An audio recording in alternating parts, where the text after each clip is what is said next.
Ça te dit qu'on fasse flipper un peu les hommes qui nous écoutent? Faisons-les flipper, Allez, oui. Parce que c'est une flippance qui fait avancer. Okay. Je conseille d'ailleurs, si vous avez une baisse de libido, posez-vous 3 questions. Mon mec ne jouit pas sans vidéo X. Une femme qui est assise sur un homme, qui sont en train de faire l'amour et elle est assise sur lui.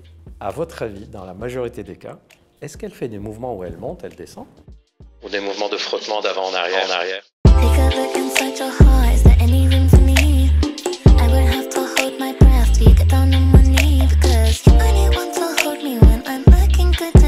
Hello! On se retrouve pour un nouvel épisode de Dr Love et cet épisode est très particulier car nous avons un invité spécialiste sur le sujet étant donné qu'on va être très focalisé sexo pour cet épisode très spécial autour de la Saint-Valentin pour le mois de février. Je laisse mon invité se présenter. Comment tu vas déjà? Ça va très bien, je suis content d'être ici. J'ai très hâte de partager, de voir les questions qui ont été posées, de partager autour du sujet de la sexualité, du couple, de l'amour, de tout ce qu'on a envie. Et du coup, est-ce que tu peux te présenter, s'il te plaît? Je suis Gilbert Boujaudet, je suis médecin sexologue et je suis directeur scientifique de la plateforme Charles.co, qui est une plateforme de téléconsultation pour les problèmes sexuels masculins et aussi pour l'obésité. Il y a aussi une plateforme qui s'appelle Mia.co, qui est pour les troubles sexuels féminins. Et je suis aussi le médecin qui anime la chaîne YouTube de Charles.co, chaîne sur laquelle on parle de plein de sujets de sexualité sans tabou. Ça peut aller de pourquoi il y a de l'air qui sort du vagin à dernière découverte scientifique, à plein de choses. Et voilà, c'est l'essentiel. Ok, bah j'ai hâte d'entendre ton avis sur tout ça. Je vous ai demandé quelles étaient les problématiques que vous rencontrez niveau sexo. Et nous avons le docteur qui va pouvoir vous répondre directement. Je vais essayer. Si jamais vous aimez ce type de format, je vous mets en barre d'infos tous les liens pour pouvoir retrouver les autres épisodes. Et n'hésitez pas à soutenir l'émission en vous abonnant, en likant et en laissant aussi un petit commentaire. C'est parti. Alors, il y a un sujet qui revient beaucoup dans ma communauté, c'est la fameuse panne. Donc là, j'ai un message qui me dit « Coucou Leslie, je vais faire court. Pendant l'acte sexuel, il arrive très souvent que monsieur ne bande plus alors qu'il est à l'intérieur de mon vagin. J'essaye de l'allumer en disant des choses coquines, mais bon, une fois, deux fois, ça saoule, tu vois. C'est chiant après pour le rallumer, sachant qu'il est de type sang. Du coup, ça part en embrouille. J'estime faire plus d'efforts que lui. Du coup, j'aimerais avoir un avis masculin. Merci beaucoup. » Je vais essayer de donner un avis médical plus que masculin. D'ailleurs, Bien quand sûr. elle dit il est sang, Oui. elle parle de sang ou elle Oui. parle sanguin? Je pense de sang. Ouais, ok. Déjà, au début, quand tu as dit panne, je ne savais pas si c'était masculin ou féminin. D'accord. Parce que, je fais une petite parenthèse, la panne sexuelle féminine existe. Et ça s'illustre comment? Mais ça existe, sauf que ça pose souvent moins de problèmes.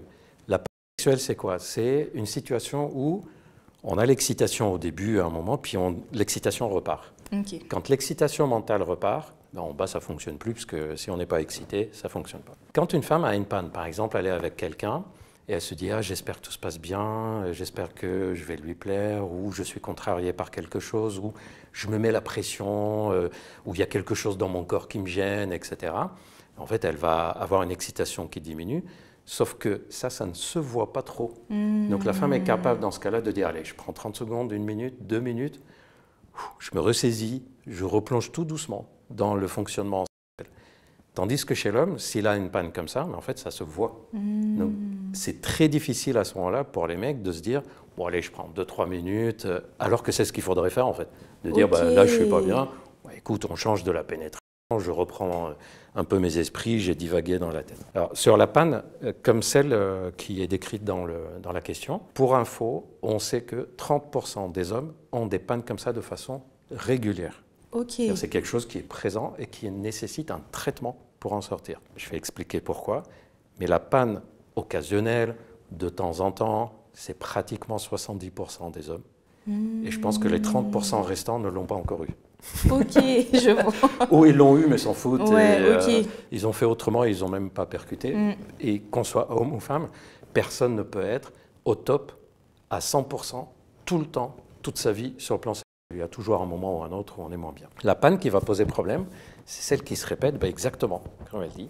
Et surtout, celle qui commence à impacter le bien-être et l'épanouissement du couple ou l'épanouissement personnel. D'ailleurs, c'est la règle qu'on dit. Comment on sait si on doit consulter ou pas?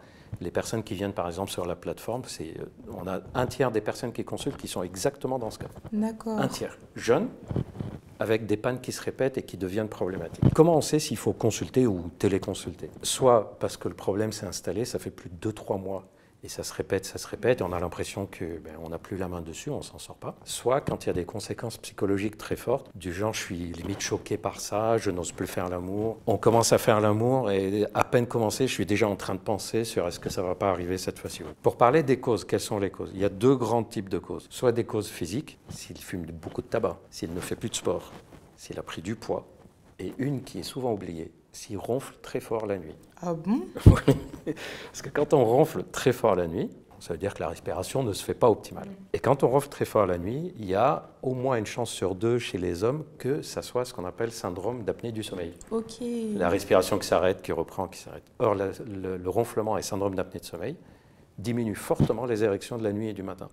Ok, je ne savais pas du tout. Ces érections de la nuit et du matin sont utiles pour réparer les érections. C'est un peu une sorte de garage en fait, comme si on laissait le moteur tourner pour que le jour où on en a besoin. Et donc, déjà sur le plan physique, c'est reprendre soin de soi-même. Si on a pris du poids, perdre du poids, arrêter de fumer, refaire du sport, etc. Mais la cause la plus fréquente est plus mentale. Il suffit que ça arrive une fois.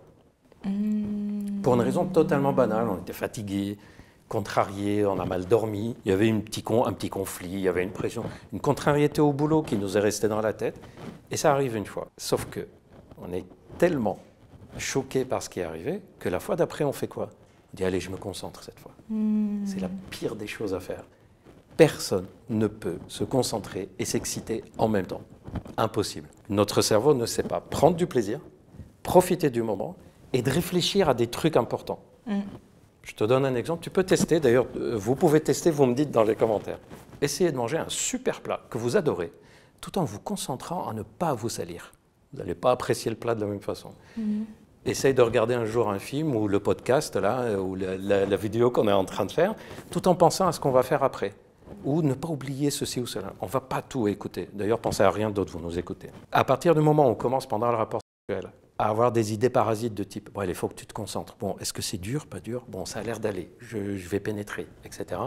On perd toute la spontanéité et on perd donc la source de l'érection qui est l'excitation. En plus, ça arrive surtout au moment de la pénétration. C'est exactement ce qu'elle a dit. La question, la personne qui a posé la question, c'est comment son pseudo? Non, il n'y a pas de pseudo, anonyme. Bon, moi aussi, je suis anonyme ici. Je m'appelle Gilbert Boujaudet. C'est mon pseudo. Non, c'est mon vrai nom. Hein, je rigole. Ouais, même si beaucoup m'appellent Dr Charles parce qu'ils me connaissent de la chaîne. Là, dans le train, en venant, le contrôleur, j'étais dans le train, le contrôleur me fait le contrôle. Et puis, il me rend le billet. Sur le billet, c'est marqué mon nom, Gilbert Boujaudet. Et il me le rend en disant « Bon voyage, monsieur Charles ». Avec un clin d'œil. C'est hyper fréquent et dans la majorité des cas, ça arrive surtout au moment où on va passer à la pénétration, pour une raison simple. C'est que pendant ce qu'on peut appeler les préliminaires, un mot que je déteste, je pourrais expliquer pourquoi, on n'a pas la pression de « il faut assurer, si ce n'est pas dur à 100%, ça va, pendant les préliminaires, par contre pendant la pénétration, en gros c'est là où il ne faut pas se louper, quoi. Et plus on se met la pression, plus on monte. Et elle a donné une autre information, elle dit ça part en cacahuète, je ne sais plus ce qu'elle a dit, ça part en vrille, voilà. En brouille, j'ai cru autre mot qui se termine par oui, c'est pour ça que je n'ai pas osé dire. Ce qui veut dire qu'il y a un côté sanguin en général, ce qui veut dire que c'est quelqu'un qui peut facilement être nerveux, stressé ou irritable. Or ça fait sécréter beaucoup d'adrénaline dans le corps et l'adrénaline ferme la circulation de sang dans les pieds, les mains et le pénis. Ok. Donc pour résumer, c'est probablement quelque chose de totalement bénin mais qui est en train de tourner en boucle d'échecs. Plus ça arrive, plus on y pense, plus on tourne en boucle comme ça. Je conseille surtout de d'abord prendre du recul et de se dire bon, ok, si je ne dors pas bien en ce moment, je fume, je prends du cannabis de trop, j'ai pris du poids, etc., je vais me occuper de moi. D'abord, plusieurs jours. Ensuite, je vais dire, OK, je suis en train de me mettre la pression, ben, je ne vais pas me précipiter à avoir une pénétration dès que j'ai une érection, je vais attendre que mon excitation monte. Si je sens à un moment que mon excitation, j'ai des idées parasites qui la perturbent, je me reconcentre sur l'excitation. Je vous dis un conseil, ça ne marche pas de se dire, allez, arrête d'y penser. Ça ne marche pas. Ce qui marche, c'est de se dire, je vais penser à quelque chose qui m'excite, je vais regarder une partie de son corps qui m'excite, je vais faire des caresses que je sais, ça va me donner du plaisir, etc. Ok. Et justement, donc, vous avez dit qu'il fallait se faire soigner, du coup, dans la plupart des cas. Alors, ça va être un traitement... C'est pas dans la plupart des cas. Ok.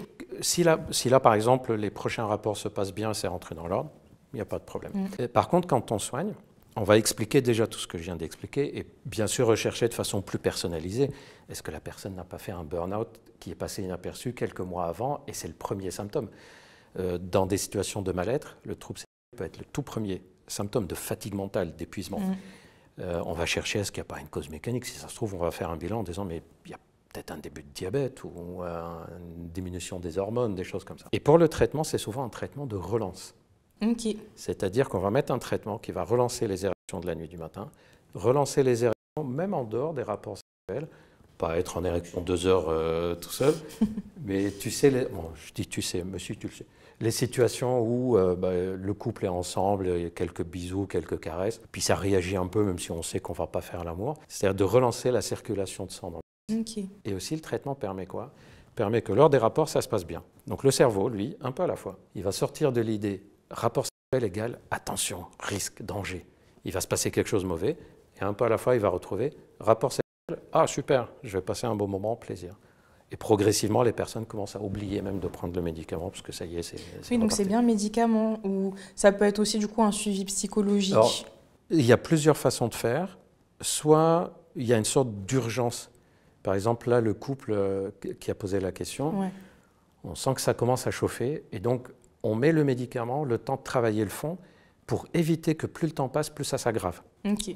Par contre, le même couple qui dit, bah oui, il y a des pannes qui se répètent, mais ça va, on fait autrement, on se fait des bisous, on se fait des caresses autres, etc. On utilise des jouets sexuels, mais ça serait bien de résoudre ce problème. On ne va pas se précipiter à utiliser un médicament. D'ailleurs, sur la plateforme, on a fait un programme qui s'appelle Programme Master, dans lequel on apprend une douzaine de techniques mentales, psychologiques, corporelles, pour résoudre un problème d'érection sans médicaments ou pour arrêter les médicaments. Ok, d'accord.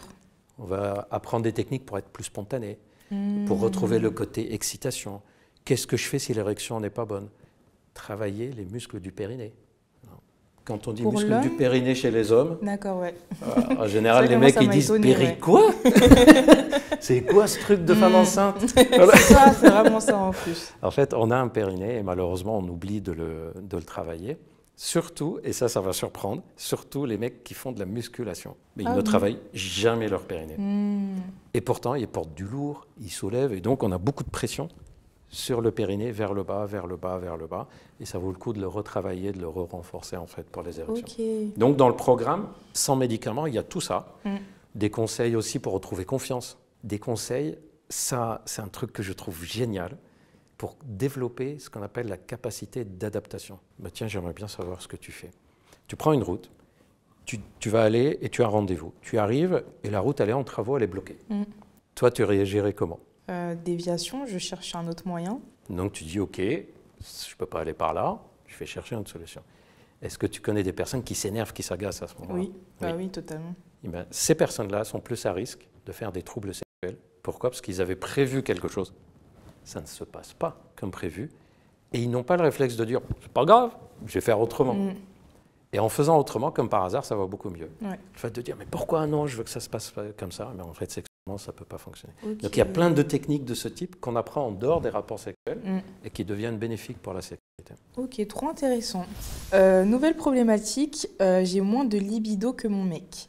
Salut Leslie et son invité, je suis avec mon copain depuis 3 ans et demi et on fait de moins en moins l'amour. Il y a toujours eu une différence de libido entre lui et moi, mais depuis quelques mois, j'ai la flemme d'avoir des rapports. Le soir et le week-end, je suis très fatiguée. Il m'attire toujours et quand on le fait, ça se passe très bien, mais ma flemme a pris le dessus. Lui en a marre de toujours initier les rapports, du coup on attend que mon envie revienne, mais ça arrive très rarement. Mais je sens qu'il est frustré, on a même ouvert notre couple pour qu'il puisse satisfaire sa libido, mais lui veut retrouver ce qu'on avait au début. Je ne sais pas comment faire pour raviver ma libido. Je pense que cette question va parler à plein de gens. Totalement. Femmes et hommes. Parce que là, c'est une femme qui pose la question. Pour info, il y a beaucoup d'hommes qui sont exactement dans la même situation, mais n'ose pas le dire. Une femme qui dit « j'ai moins de libido que mon mec », socialement, elle n'est pas jugée. Bon, elle n'est pas épanouie comme ça, c'est limite, oui, on sait.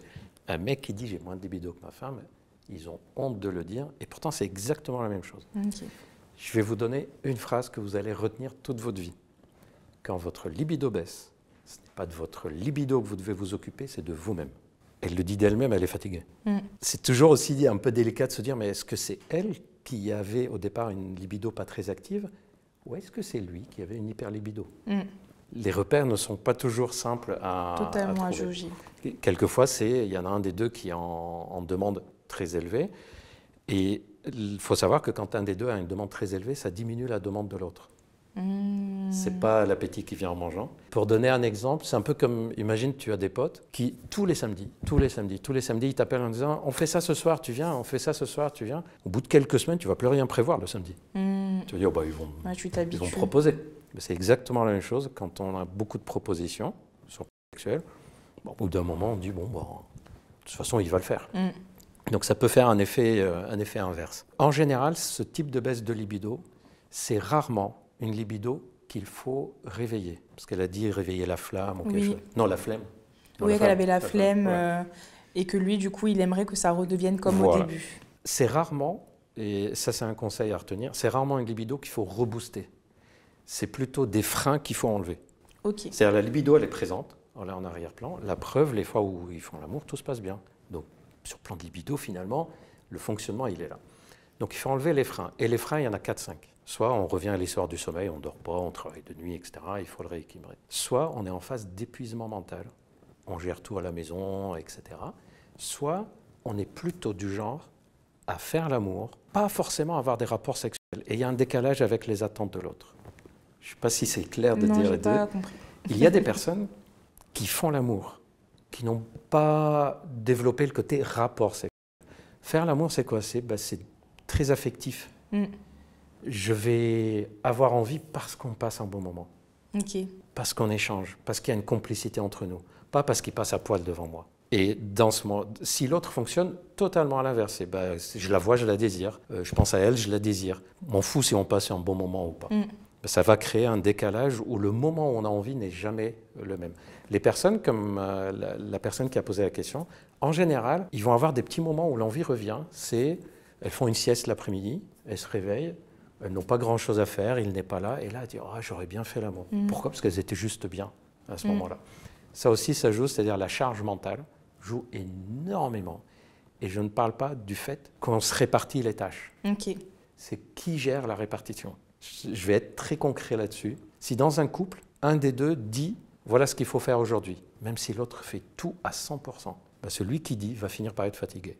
Le fait d'être parce qu'il a la charge de dire ce qu'il faut faire, pas faire. Et l'autre conséquence, c'est qu'on ne se sent pas en équipe. On sent qu'on est en train de diriger ou d'attendre de l'autre. C'est pour ça que, par exemple, les mecs qui disent elle m'a dit que je ne l'aidais pas assez dans la maison, ou je ne rangeais pas assez, ou je ne m'occupais pas, de la vaisselle, descendre les poubelles. Je le fais et ça ne change rien. En fait, ce n'est pas le fait de le faire qu'il faut changer. C'est le fait de se sentir responsable de ça. Et de se dire, toi, tu ne t'occupes pas. Tu as ça à faire, tu ne t'occupes pas.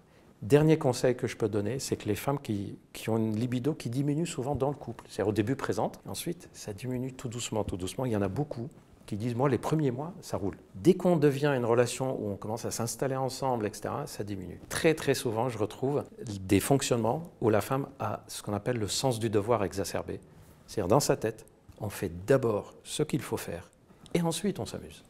Sauf que quand on vit en couple, ce qu'il faut faire ne se termine pratiquement jamais. Il y a toujours un petit truc à faire. Et donc la libido finit par diminuer juste parce qu'elle n'a pas de place en fait pour ça. C'est pour ça que j'ai dit, c'est pas de la libido qu'il faut s'occuper, c'est dans la vie de tous les jours. Je conseille d'ailleurs, si vous avez une baisse de libido, posez-vous 3 questions. Est-ce que le sexe ne m'intéresse plus du tout? C'est-à-dire, tu me parles de sexe d'un arbre ou d'une tarte aux pommes, ça me fait le même effet.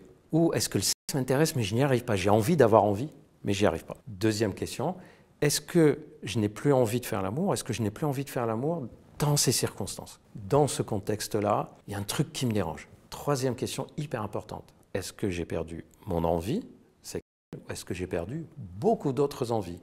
J'ai ma envie de bouger, ma envie de sortir voir du monde. Si j'ai du temps libre, j'ai plutôt envie qu'on me foute la paix et que je me repose. Si c'est ces derniers cas, c'est que ce n'est pas la libido qui a diminué, c'est que vous êtes en état d'épuisement mental.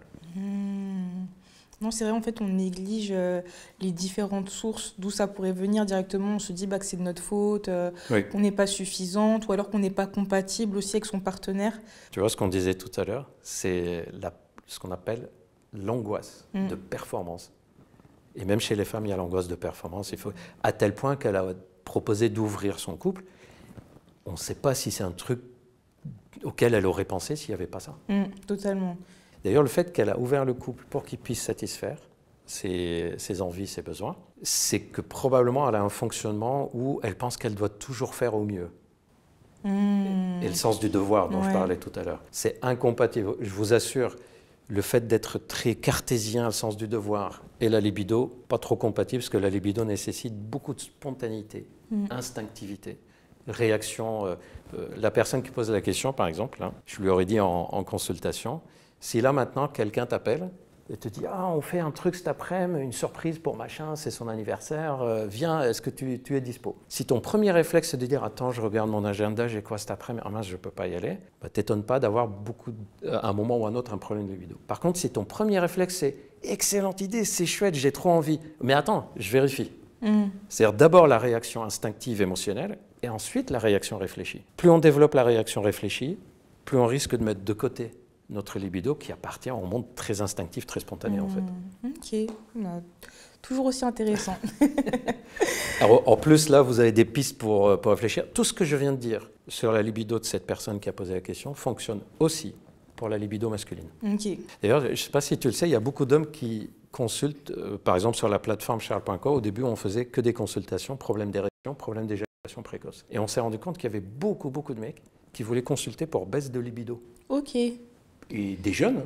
Mais c'est vrai qu'on néglige, hein. Il y a même beaucoup de femmes qui disent qu'elles ont plus de libido que leur mec et directement ça touche un peu aussi à la virilité de son partenaire. Donc, Et les filles dans ce cas-là se posent les mêmes questions que les mecs, c'est pourquoi il n'a pas envie, je suis frustrée, il m'aime plus, voilà.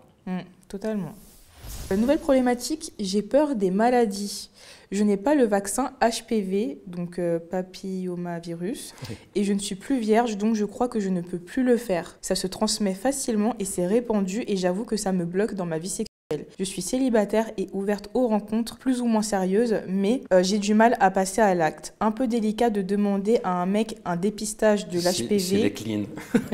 Voilà, c'est ça. Avec la loupe, vérifier s'il y a des microbes qui traînent, nettoyer. Et je ne sais même pas si c'est possible. Des conseils. Il y a deux rubriques dans la question. Celle sur le virus et celle sur le fait qu'il y a une telle peur que même le fait de faire l'amour devient problématique, ce qui veut dire qu'on est dans l'émotion plus que dans la raison. Et il faut se poser la question s'il n'y a pas une sorte de phobie, en fait. La phobie des microbes. Alors, je ne connais pas la personne, mais c'est mon premier réflexe, c'est de me dire, tiens, il n'y aurait pas une tendance à avoir... hypochondriaque un peu Oui, ou soit quelque chose d'obsessionnel. Par exemple, quand on range un truc, on le range toujours au même endroit. On veut que toujours soit nickel. Voilà, quelque chose de ce type. Ou des phobies. Phobie du vide, phobie de ça, ou phobie des microbes. Donc ça, il faudrait se poser la question si c'est à ce niveau-là. Si c'est à ce niveau-là, je conseille vivement de consulter un médecin. Ça peut être médecin sexo, ça peut être psychiatre, etc. C'est-à-dire, bon, là, il y a des conséquences quand même de mes craintes qui vont au-delà. Si c'est que ça va. Par contre, s'il y a d'autres phobies qui traînent autour, sur le rangement, sur la propreté à la maison, par exemple, nettoyer la maison, toujours désinfecter 2-3 fois, etc. C'est qu'il vaut mieux consulter, il y a une phobie qui s'est installée. D'ailleurs, je ne sais pas si vous le savez, les phobies des microbes, souvent c'est les dermatologues qui les diagnostiquent. Ah bon? Oui, parce que les personnes utilisent tellement de désinfectants qu'ils ont la peau qui s'abîme. Okay. Et quand ils consultent, ils disent, mais vous utilisez des produits? Ils disent, oui, je nettoie, je désinfecte. Et c'est à ce moment-là, on dit, mais pourquoi ils utilisent autant de désinfectants? Et c'est comme ça qu'on fait le... D'accord, ok. Voilà, c'était une petite parenthèse. Pour le HPV, l'information qu'elle a donnée est à moitié vraie. Il manque l'autre moitié. Effectivement, on fait le vaccin, idéalement chez des filles qui n'ont pas encore eu, et garçons. Oui. On fait le vaccin chez les garçons aussi, qui n'ont pas encore eu leur rapport sexuel, mais c'est encore faisable, même après avoir commencé la vie sexuelle. Si on n'a eu que 1 ou 2 ou 3 partenaires, par exemple, c'est encore faisable. En Australie, ils vaccinent jusqu'à l'âge de 23-24 ans. Ok. Pour vous dire pourquoi cette question-là, ce n'est pas une punition en disant « Ah, tu as déjà eu plein de partenaires, on ne te vaccine plus ». C'est qu'on estime qu'après 2-3 partenaires, il y a des fortes chances que la personne a déjà été en contact avec le virus, donc plus trop d'intérêt de vacciner. Une fois qu'elle a été en contact, c'est... On peut vacciner. Enfin, peut non, pas... on peut vacciner, mais on se dit, bon, il y a déjà le contact, donc on fait le vaccin un peu pour rien, quoi. D'accord. Pour être tout à fait honnête, c'est plus pour des raisons économiques que ce n'est pas fait. En disant, on ne va pas rembourser un vaccin si on pense qu'il n'y a aucun intérêt de le faire. C'est comme si on remboursait le vaccin de la grippe au mois d'août, quoi. Ça serait ça. Mais c'est faisable. Donc si elle en parle avec un médecin, un gynéco, qui a bien compris ses attentes, etc., c'est encore faisable. Le fait d'avoir le virus n'est pas signe qu'on va faire le cancer. On peut vivre avec ce virus-là toute notre vie sans le savoir, sans jamais avoir le moindre problème. Et qu'on ait le vaccin ou qu'on n'ait pas le vaccin, ça c'est important qu'elle l'entende, que tu sois vacciné ou pas vacciné, tu as exactement le même suivi gynécologique. La seule différence, c'est qu'on sait que chez toi, il y a plus de protection au long terme. Mais comme tu as le même suivi gynécologique, en fait, s'il y a une détection d'un papillomavirus, on va le détecter tôt et il sera traité par laser ou quelque chose comme ça. C'est devenu très très rare quand même qu'on passe à côté. D'ailleurs, l'erreur, c'est que les personnes vaccinées se disent « je suis vacciné, plus besoin de suivi ». Mais non, tu es vacciné, tu as le même suivi, sauf que tu es tranquille en se disant « bon, j'ai plus de protection que les personnes non vaccinées ». Par rapport à cette histoire de « j'ai peur au moment du rapport sexuel », normalement, lors des débuts, les premières fois qu'on rencontre quelqu'un, on conseille quand même d'utiliser un préservatif. HPV ou pas HPV, il y a encore plein de IST et lors des premières rencontres. Quand on arrive au stade d'une relation qui devient plus durable, plus stable, et que les deux se disent bah, « tiens, on a envie d'arrêter le préservatif », de toute façon, à ce moment-là, ce qu'on conseille, c'est de faire le bilan de dépistage. Donc, c'est le moment de demander au mec. Ce n'est pas la première fois que tu vas rencontrer un mec, quoique, moi, je trouve qu'il n'y a rien de particulier à poser la question, au fait, tu as déjà eu des maladies avant d'y aller, ou au fait, tu as des soucis sur ce plan-là, bon, ok. Et la détection, justement, c'est par le frottis que c'est fait pour les femmes, en tout cas? C'est par le frottis. D'accord. Info capitale, aucun intérêt de rechercher le virus si on n'a pas de symptômes. D'accord. Chez les hommes. Ah. Si on n'a pas de condylome, ok. Chez les femmes, on fait le frottis. D'accord. Et le gynéco, il va vous dire, bon, reviens dans 2 ans, dans 3 ans, dans 5 ans, en fonction du résultat. Mais une fois de plus, qu'on ait le vaccin ou pas, de toute façon, il faut faire ce suivi-là. Donc, pas de... C'est pas tellement le HPV qui peut être embêtant, c'est plutôt le fait d'avoir des maladies comme chlamydia, gonocoque, HIV. C'est plus ça qui, sur le plan sexuel en ce moment. D'ailleurs, je ne sais pas si tu le sais, la présence des IST a beaucoup augmenté ces 15 dernières années, en particulier chez les personnes de moins de 25 ans. Parce que justement, on a oublié que le préservatif est quand même là pour protéger. Ça ne m'étonne pas. Pas trop d'inquiétude. Par contre, si tu ressens que c'est une question que tu n'arrives pas à enlever de la tête, genre tu y penses du matin au soir, un autre indice, si à chaque fois que tu sais que tu vas faire une rencontre, première chose que tu penses, c'est le virus. Attention, c'est peut-être que c'est en train de devenir une phobie qu'il faut soigner et pas juste une interrogation. Ouais. Ok, très bien. Je suis vierge et sans libido. Je suis une jeune femme de 20 ans et je suis team, pas de sexe avant le mariage, mais j'ai 0 libido. Est-ce parce que je n'ai jamais eu de rapport? Récemment, j'avais date un gars et j'ai constaté que j'étais très à l'aise avec lui, j'avais pas peur qu'il me touche, etc. Ça ne me dégoûtait pas, alors que de base, je déteste ça. Mais encore une fois, ça m'excitait pas plus que ça. Des fois, je peux ressentir quelque chose vite fait, mais c'est tout. Quand il essayait de me toucher vers le bas, ça faisait très mal et ça me dérangeait limite. Ses doigts ne rentraient même pas. J'ai même pensé que ça pouvait être du vaginisme, j'en entends beaucoup parler, mais bon, on ne me l'a pas diagnostiqué, donc je ne sais pas. Je serai reconnaissante pour toute piste ou éclaircissement. Il y a des fortes chances que ça soit le vaginisme. D'accord. Il y a beaucoup de critères. Alors déjà, sur l'histoire d'absence de libido, les personnes qui sont dans une sorte de projet de type team, pas de relation sexuelle avant le mariage ou avant une relation sérieuse, etc. Souvent, la libido n'est pas très élevée. C'est aussi une forme de protection. T'imagines quelqu'un qui dit « pas de sexe avant le mariage », mais avant le mariage, j'ai une libido au plafond. C'est invivable. Ouais, totalement. C'est hyper frustrant. Donc, il y a une sorte de réflexe qui fait que... Si je sais que je ne vais pas manger avant ce soir à 20h, je ne vais pas penser à la bouffe dès maintenant. Vrai. Quoique j'ai faim. Moi aussi. T'as faim aussi? Bon, il est l'après-midi, on est en train d'enregistrer, voilà. Donc c'est un peu le même phénomène. Il y a aussi autre chose, c'est que le corps humain est incroyable, l'esprit humain, je le trouve incroyable, je suis un passionné de comprendre le fonctionnement mental. J'ai remarqué que les filles qui ont le vaginisme ont souvent une libido pas très élevée. Et longtemps, on m'a appris, moi, quand j'ai fait mes études, que c'est peut-être la cause. Et avec l'expérience, je me suis rendu compte que non, c'est l'inverse. C'est comme s'il y avait un phénomène de protection. Attention, je sais inconsciemment qu'il y a un truc qui ne va pas. Je vais verrouiller un peu le haut. Alors moi, j'ai fait du vaginisme, justement, et je suis totalement d'accord avec ce que tu dis. En fait, j'appréhendais tellement l'acte que je faisais tout pour ne pas y être, en fait. Et puis même dans tous les cas, j'ai l'impression du coup que ça ne m'intéressait pas, vu que dans tous les cas, j'avais ce blocage. J'ai eu plusieurs patientes qui, du fait du vaginisme, le temps de comprendre ce que c'est d'être soignées, et ce n'est pas toujours rapidement qu'elles sont prises en charge. Une enquête en Europe a montré qu'une femme qui a des douleurs à la pénétration, que ce soit vaginisme ou autre chose, en général, elle a déjà vu 4 médecins avant de tomber sur un médecin qui s'y intéresse. Et alors que c'est très courant, j'ai eu aussi beaucoup ce problème-là de douleur. Oui, c'est très très courant et malheureusement, il y a cette habitude de la médecine traditionnelle, classique, c'est dans la tête, puis débrouille-toi avec ça, quoi. Ou on met un peu de lubrifiant. Genre, la personne qui a mal n'a pas pensé mettre un lubrifiant. Bref. Le vaginisme, effectivement, peut éteindre tout l'intérêt pour la sexualité. C'est exactement ce que tu as dit. C'est qu'est-ce que je vais aller m'intéresser à un truc en sachant que ça va bloquer. Pour reprendre l'exemple de la nourriture, c'est à chaque fois que je mange, j'ai mal au ventre. Qu'est-ce que je vais aller fantasmer sur un repas? Voilà. Totalement.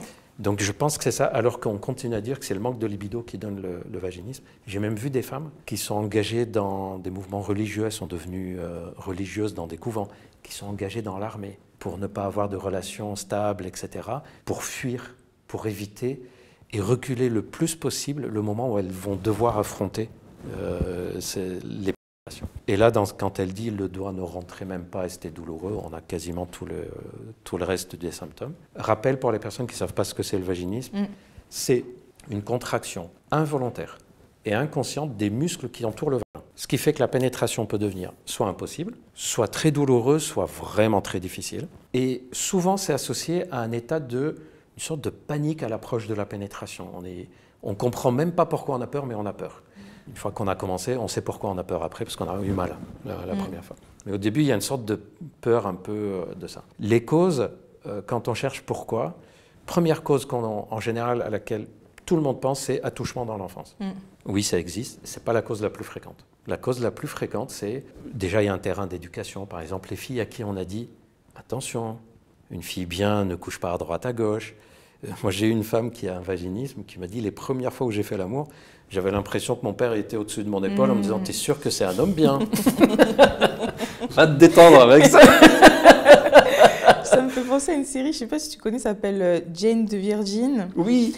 Et elle avait sa fleur qu'il fallait qu'il reste intacte au-dessus de son lit. C'est ça, Donc il y a ça. Il y a aussi le fait que dans beaucoup de cas, et c'est le plus fréquent, ce sont des femmes souvent très émotives, qui prennent les choses très à cœur. Et donc, quand elles ont peur de quelque chose, la peur prend de l'ampleur.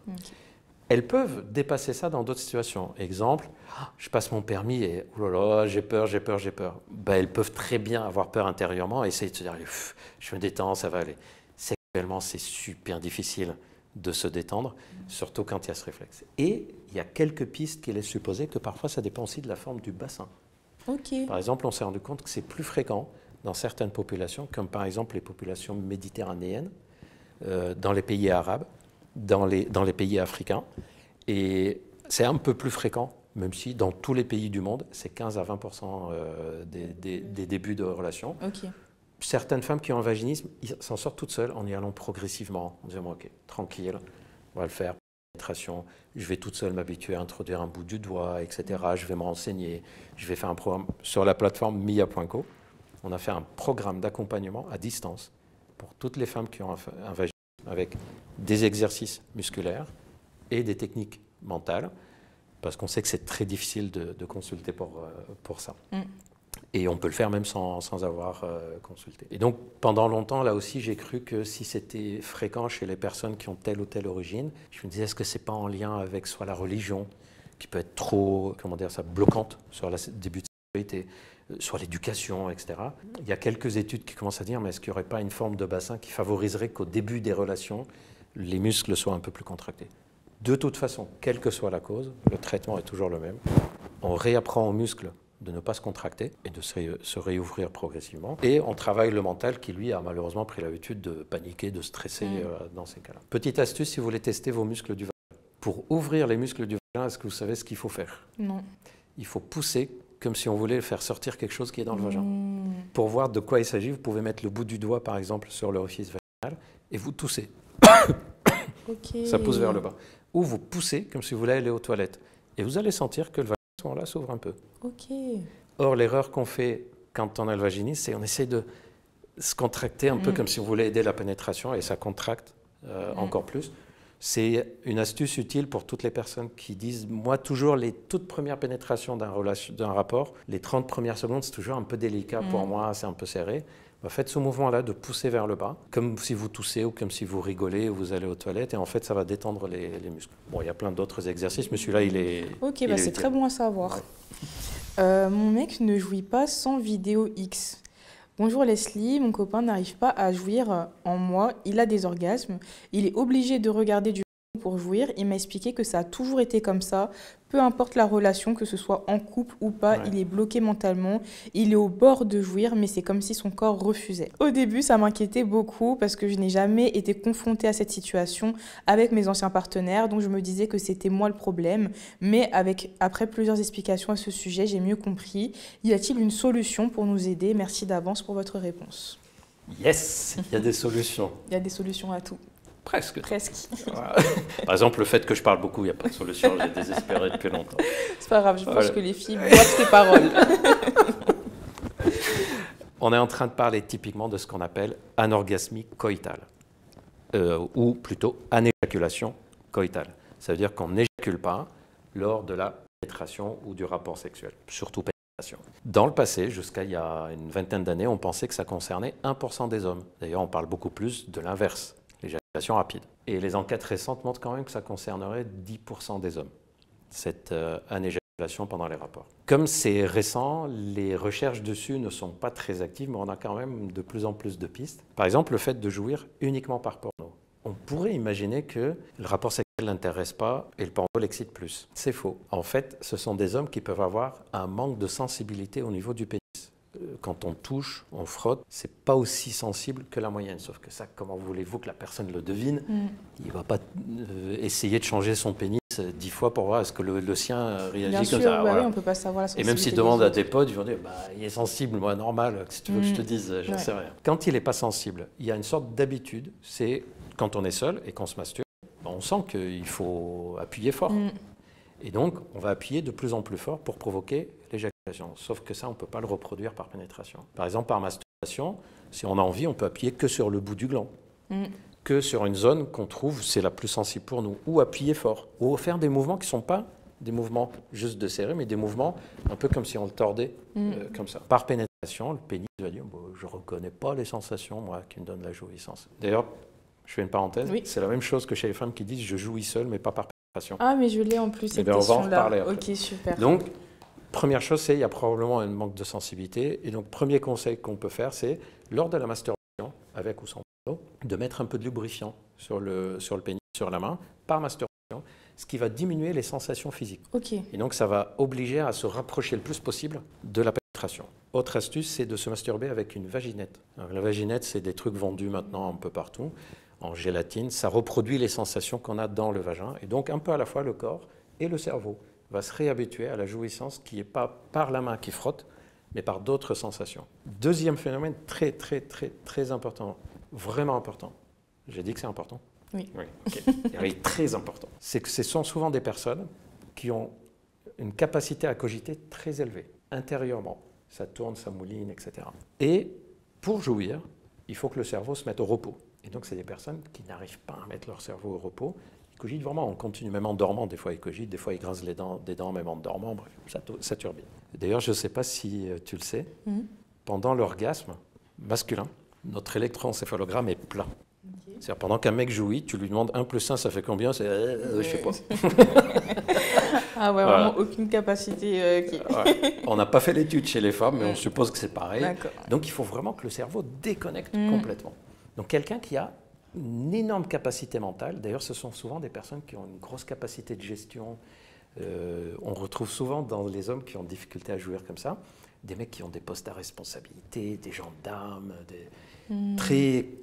capacité mentale très élevée. Pas forcément strictes, mais utilisent beaucoup leur cerveau. Et ces personnes-là, le jour où ils vont utiliser le porno, l'image pornographique va venir compenser le fait que mentalement, je n'arrive pas à monter d'un cran. Il me manque un cran pour jouir. Je n'arrive pas à le faire tout seul dans ma tête. Ben, l'image porno va venir le compenser. On enlève l'image porno et on se retrouve de nouveau dans la situation où mentalement, j'y arrive pas. Ce qu'on peut faire dans ce cas-là, c'est que pas de problème pour utiliser le porno pour s'exciter. Par contre, quand on sent qu'on commence à jouir, par exemple par masturbation, ben, on ferme les yeux et on va fantasmer sur des situations où je suis en train de pénétrer un partenaire.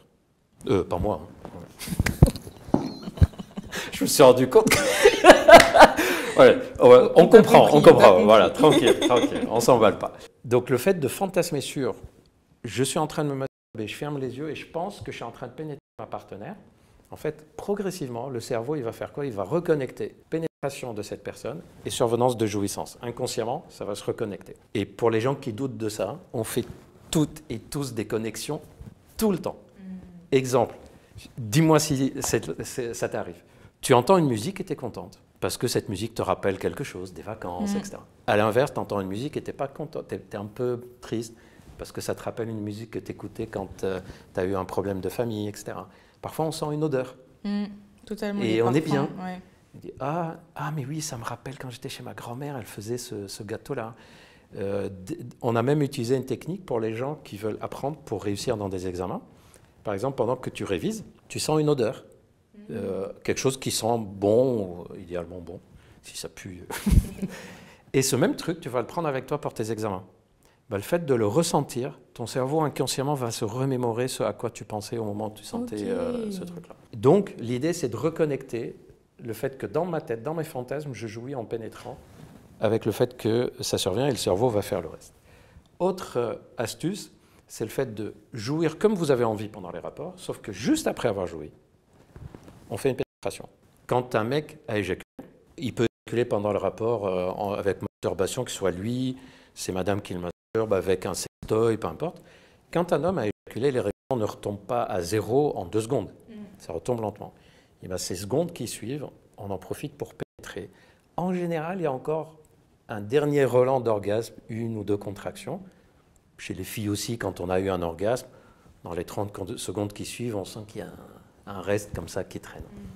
Ça va faire quoi? Là aussi, le cerveau, il va reconnecter, sensation de pénétration, d'orgasme. Tout ça, c'est concomitant. Une fois qu'on a fait ça, les fois d'après, on va faire de sorte de s'approcher de l'excitation. Et quand on sent qu'on n'est pas loin de jouir, on va pénétrer. Et progressivement, comme ça, on peut s'y habituer.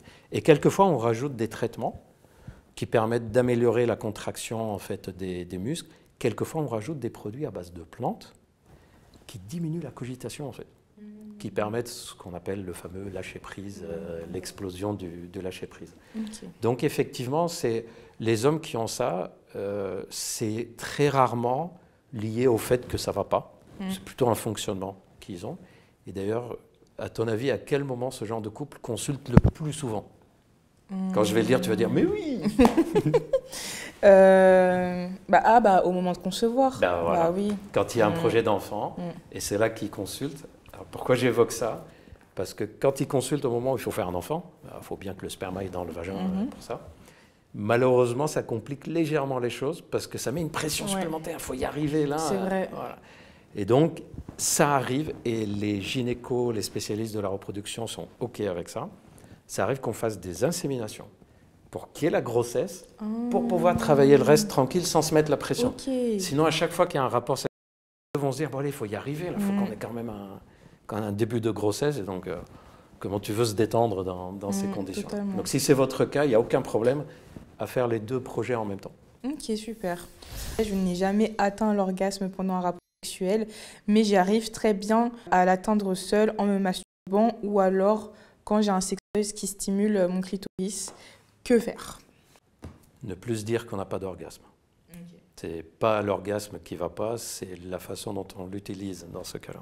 Je vais être plus précis. D'ailleurs, il y a une enquête que j'adore. C'est une enquête où on a demandé à des personnes la fréquence et la facilité avec laquelle elles obtiennent l'orgasme pendant les rapports sexuels. Et on a regardé en fonction de type de relation. Il y avait 4 groupes, femmes qui ont des relations sexuelles avec des femmes qui avaient des relations sexuelles avec des hommes qui avaient des relations sexuelles avec des hommes, et bisexuels, hommes et femmes. À ton avis, dans quel groupe il y avait le plus de facilité à atteindre l'orgasme? Femme à femme. Vous pouvez me dire aussi. Homme à homme. Homme à homme, ok. C'était le plus facile. Juste en dessous, femme à femme. Ok. Quel est le groupe où c'était le plus difficile d'avoir des orgasmes? Homme à femme. C'est bizarre, hein? Et pour les personnes qui disent, mais quand je dis plus difficile, il y a un sacré décalage. Okay. C'est-à-dire, pour vous donner les chiffres, chez les hommes qui ont des rapports sexuels avec les hommes, c'est 92% qui disent c'est facile et l'orgasme facile. Femme avec femme, c'est 89%. Ok. Bisexuel, 87%. Homme avec femme, 60%. Ah ouais. Il y a une cassure. Et quand on creuse, pourquoi? Il y a plusieurs raisons. La première, c'est quand une femme fait l'amour avec un homme, elle pense qu'elle doit surtout faire comme lui il s'attendrait à faire. Par exemple, le nombre de femmes qui disent « je n'ose pas toucher mon clitoris pendant la pénétration, comment il va le prendre ?» Totalement. Est-ce que lui, il se dit « je n'ose pas me caresser de cette façon, comment elle va le prendre ?» Ou elle va dire « si je touche mon clitoris, ou si je dis je ne jouis que si j'utilise le sextoy, est-ce qu'il va croire que j'ai un problème ?» Après, il y en a qui le croient. Et effectivement, le problème vient plutôt du côté masculin dans ces cas-là. Ça te dit qu'on fasse flipper un peu les hommes qui nous écoutent? Faisons-les flipper, allez, oui. Parce que c'est une flippance qui fait avancer. Ok. À ton avis, combien de femmes disent « j'ai déjà simulé au moins une fois dans ma vie un orgasme » Bah, je pense 100%.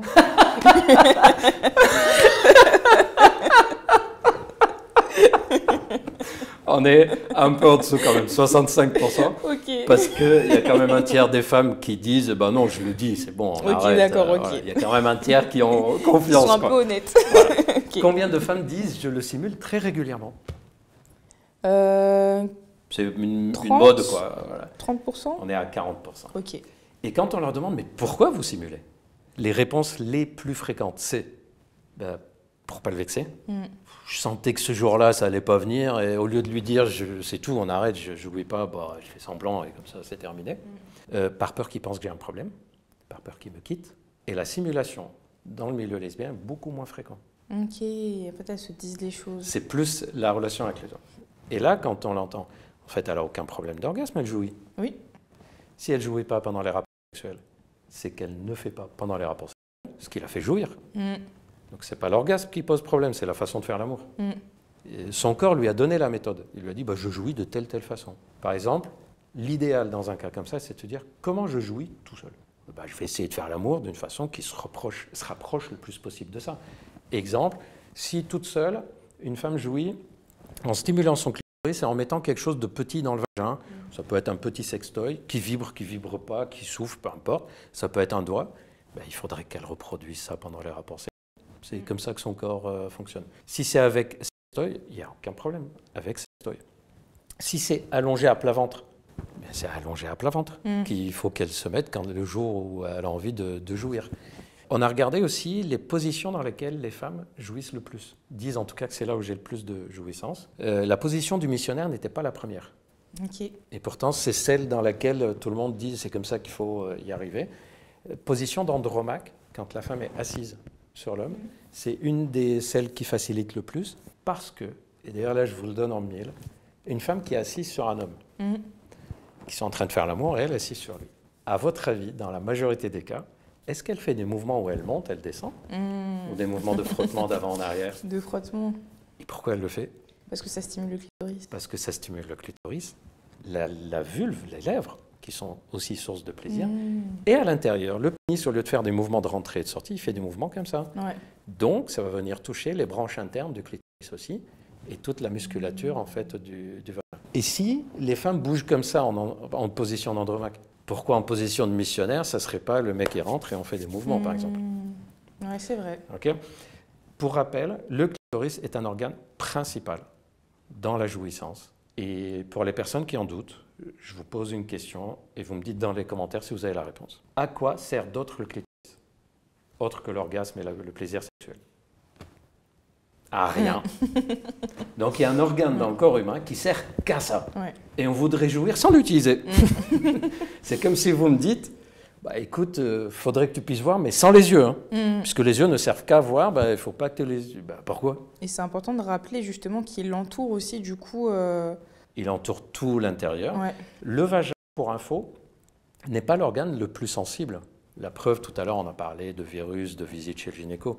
Si le fait de faire des allers-retours dans le vagin donnait de l'excitation, ben, quand le gynéco met un spéculum et il le retire, normalement, on doit faire « Ouh, génial Ouais. ». Ben non.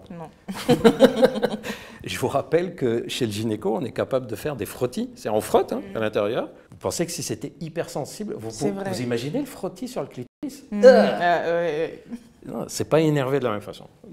Je ne dis pas que le vagin ne participe pas à l'orgasme, mais il n'a pas le même rôle majeur que le clitoris. Et on oublie 3 autres choses dans l'orgasme. Premièrement, les mouvements du bassin. Il y a une étude passionnante. On a demandé à des femmes qui disent « Moi, je jouis facilement pendant les rapports ». 2 tiers d'entre elles jouissaient pénétration plus clitoris. 2 tiers. Donc les femmes qui disent « Je suis obligée de toucher mon clitoris », mais non, tu n'es pas obligée, c'est comme ça que ça fonctionne. J'ai même entendu des collègues sexologues, alors, si vous entendez cette expression, surtout vous la barrez. L'orgasme assisté. Oh. C'est les femmes qui touchent leur clitoris ou stimulent avec un sextoy pendant la pénétration pour jouir. Orgasme assisté, ça laisse supposer que l'orgasme doit être obtenu d'une façon, comme il n'y arrive pas, on fait autrement. Ben non. Les mouvements du bassin. Les femmes qui disent « j'ai des orgasmes facilement », dans une étude, on leur a demandé de faire l'amour mais sans bouger, faire la planche. Ben, la moitié n'arrivait plus à jouir. Quand on leur a dit ben, « vous pouvez rebouger », elles ont retrouvé leur capacité d'orgasme. Ça, c'est un conseil que je donne aussi. Pendant les rapports sexuels, ne pas hésiter à faire des petits mouvements du bassin, comme des petites danses du ventre très légères en fait. D'une part, ça vous permet d'avoir la pénétration la plus confortable pour vous.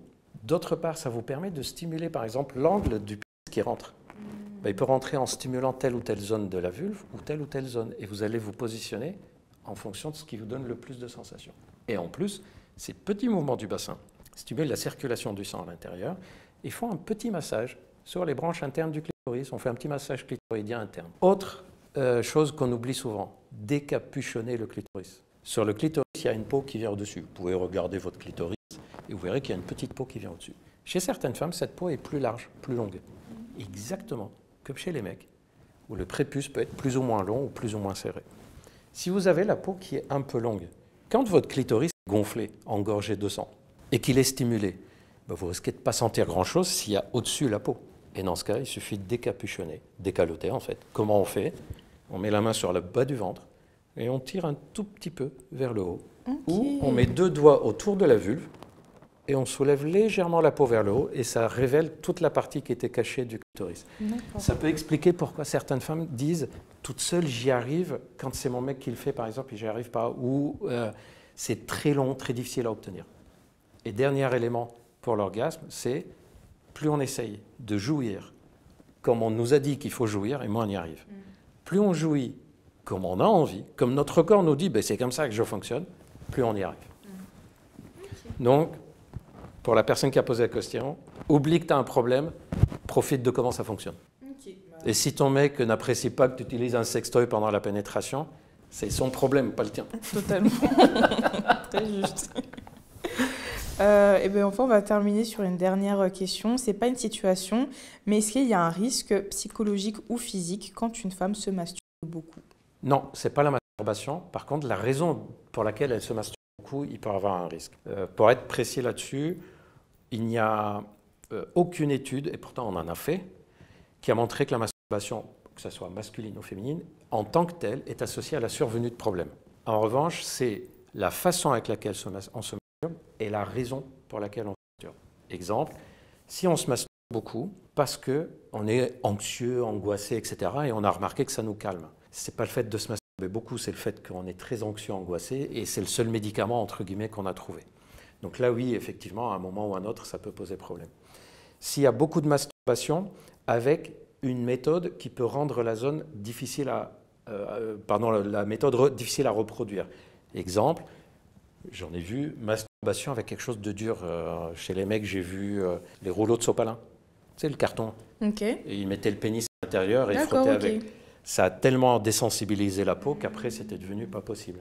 Et donc, il y a des femmes qui peuvent avoir des masturbations en utilisant des choses de ce genre. En dehors de ces détails-là, la masturbation en tant que telle n'a pas de conséquences, sauf si elle devient addictive, par exemple, je ne peux pas dormir si je ne me masturbe pas. Ok.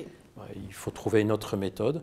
Ou je ne peux pas passer la journée sans que je me masturbe, ou j'avais prévu de me masturber, mais quelqu'un est arrivé, ou je dois aller quelque part et ça m'a mis en rogne parce que j'avais prévu de me masturber. Là, ça veut dire qu'on est rentré dans l'addiction, en fait, dans la dépendance à la masturbation. Ok, super. Bah, merci beaucoup. Merci à toi, j'espère que vous avez appris des choses. Bah, je pense, franchement, beaucoup de choses. On avait encore plein de questions, donc n'hésitez pas à nous dire en commentaire si vous souhaitez avoir une partie 2. Et j'espère en tout cas que tu as apprécié ce moment. En tout cas, moi, oui, Écoute, j'ai appris plein de choses avec toi aujourd'hui. J'ai beaucoup aimé et surtout, je remercie beaucoup les personnes qui ont posé des questions parce que ce n'est jamais simple d'exprimer. Je rappelle, et sur la plateforme charles.com, on le voit, le 3/4 des personnes qui consultent disent « je n'aurais pas consulté si ce n'était pas par téléphone ou visio ou messagerie parce que c'est trop difficile ». Donc, merci de vous être livré, de nous avoir fait confiance. Et je les remercie pour autre chose, c'est que les questions qu'ils ont posées concernent beaucoup de monde. Ce n'est pas un cas à part. Totalement, c'est important de le rappeler. Merci à vous aussi d'avoir écouté ce podcast jusqu'au bout.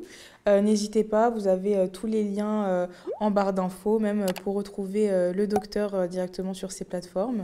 Et on se dit à très vite pour un prochain épisode. Ciao!